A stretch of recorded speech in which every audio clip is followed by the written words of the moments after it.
നമസ്കാരം. ഇന്ത്യയുടെ നെഞ്ചത്ത് ചവിട്ടി തകർത്തു തരിപ്പണമാക്കി കളയാമെന്ന കണക്കുകൂട്ടലോടെയാണ് അമേരിക്കൻ പ്രസിഡന്റ് ഡൊണാൾഡ് ട്രംപ് എന്ന ഊള ട്രംപ് H-1B വിസ പണിയുമായി എത്തിയത്. പക്ഷെ എന്തു ചെയ്യാനാണ്, കാര്യങ്ങൾ കണക്കുകൂട്ടിയെടുത്ത് നിന്നില്ല എന്നതാണ് സത്യം. അതായത് വിസയിൽ ഫീസ് വർധനവിൽ മാറ്റം വരുത്തുന്നത് $1-2 ആയിരുന്നില്ല, മറിച്ച് $1,00,000 കുത്തനെ ഉയർത്തിയത്. എന്തായാലും ട്രംപിന്റെ ഈ നീക്കം ആഗോളതലത്തിൽ വലിയ ചർച്ചകൾക്ക് വഴി തുറന്നിരിക്കുകയാണ്.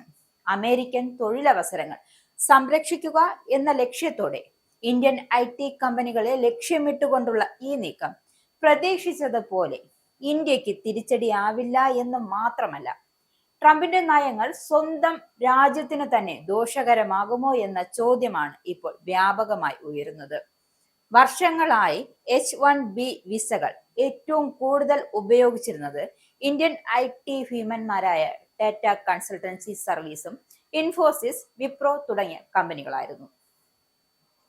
കുറഞ്ഞ വേതനത്തിൽ ഇന്ത്യൻ പ്രൊഫഷണലുകളെ അമേരിക്കയിലേക്ക് കൊണ്ടുപോയി അമേരിക്കൻ തൊഴിലാളികളുടെ തൊഴിൽ നഷ്ടപ്പെടുത്തുന്നു എന്ന ആരോപണം ഇവർക്കെതിരെ വ്യാപകമായി ഉയർന്നിരുന്നു.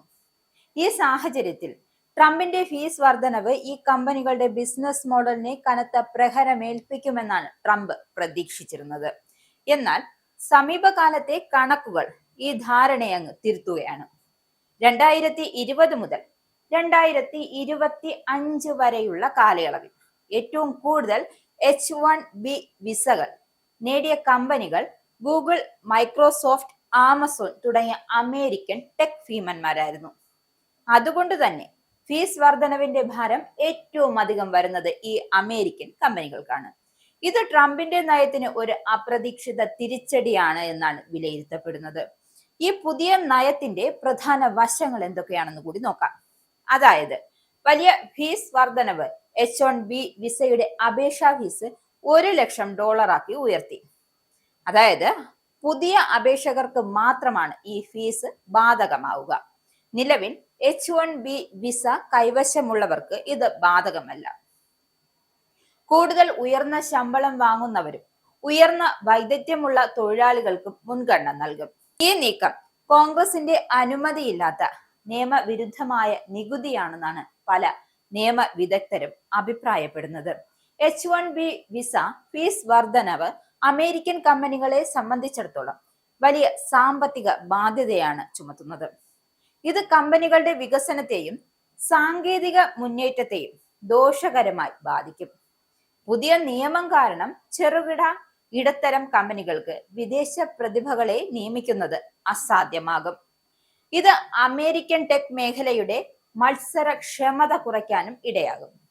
H-1B വിസകൾക്ക് നിയന്ത്രണം വരുന്നത് ഇന്ത്യക്ക് ദോഷമാണെന്ന് ഒറ്റ നോട്ടത്തിൽ തോന്നാമെങ്കിലും വിദഗ്ധർ പറയുന്നത് ഇത് ഇന്ത്യക്ക് ഒരു പുതിയ അവസരമാണ് എന്നുകൂടിയാണ്. വർഷങ്ങളായി ഇന്ത്യയുടെ മികച്ച പ്രതിഭകൾ അമേരിക്കയിലേക്ക് കുടിയേറുന്ന ബ്രെയിൻ ഡ്രെയിൻ എന്ന പ്രതിഭാസം എന്തായാലും ഇതോടെ കുറയും. അതായത് ഇന്ത്യൻ പ്രൊഫഷണലുകൾക്ക് സ്വന്തം രാജ്യത്തു തന്നെ കൂടുതൽ അവസരങ്ങൾ ലഭിക്കാൻ സാധ്യതയുണ്ട്. ഇത് ഇന്ത്യയുടെ ആഭ്യന്തര സ്റ്റാർട്ടപ്പ് ടെക് മേഖലകൾക്ക് വളർച്ചയുടെ ആക്കം കൂട്ടും. ഇന്ത്യൻ IT കമ്പനികൾ അമേരിക്കയിലെ തൊഴിൽ നിയമങ്ങളെ ആശ്രയിക്കാതെ തദ്ദേശീയമായി കൂടുതൽ ജീവനക്കാരെ നിയമിക്കാനോ അല്ലെങ്കിൽ ഇന്ത്യയിൽ നിന്നുള്ള സേവനങ്ങൾ വർദ്ധിപ്പിക്കാനോ നിർബന്ധിതരാകും. ട്രംപിന്റെ H-1B വിസ നയം അമേരിക്കയിലെ തന്നെ പല കമ്പനികളുടെയും വെട്ടിലാക്കിയിരിക്കുകയാണ്. ഇത് അമേരിക്കയുടെ സ്വന്തം സാങ്കേതിക മേഖലയ്ക്ക് ദോഷകരമായേക്കാം. അതേസമയം ദീർഘകാല അടിസ്ഥാനത്തിൽ ഇത് ഇന്ത്യക്ക് ഒരു അവസരമാണ് നൽകുന്നത്. വിദേശത്തേക്ക് പോകുന്നതിന് പകരം സ്വന്തം രാജ്യത്തെ വളർത്താനും ഒരു സാധ്യതയാണ് പലരും ഈ നീക്കത്തെ കാണുന്നത്. ചുരുക്കത്തിൽ, ഇന്ത്യയെ ലക്ഷ്യമിട്ട് തൊടുത്തുവിട്ട ഈ അമ്പ് ലക്ഷ്യം തെറ്റി അമേരിക്കയുടെ തന്നെ മർമ്മത്ത് കൊള്ളാൻ സാധ്യതയുണ്ട് എന്നാണ് പുതിയ സംഭവ വികാസങ്ങൾ ചൂണ്ടിക്കാണിക്കുന്നത്. ഇസ്രായേലിന്റെ 5 സൈനിക താവളങ്ങളിൽ കനത്ത നാശനഷ്ടം. മോദി വെളിപ്പെടുത്തുന്ന ഇന്ത്യയുടെ വികസനത്തിന്റെ മയക്കുമരുന്ന് വിൽപ്പനയ്ക്കെതിരെ ശക്തമായ നടപടിയെടുത്ത് ഷാർജ പോലീസ്. അമേരിക്കയിലെ സാധാരണ മനുഷ്യരോട് കൂടിയാണ്. കോൺഗ്രസിനുള്ളിൽ പങ്കുവയ്ക്കാൻ വി ഡി സതീശൻ ഓപ്പറേഷൻ സിന്ദൂറിൽ ഉപയോഗിച്ചത്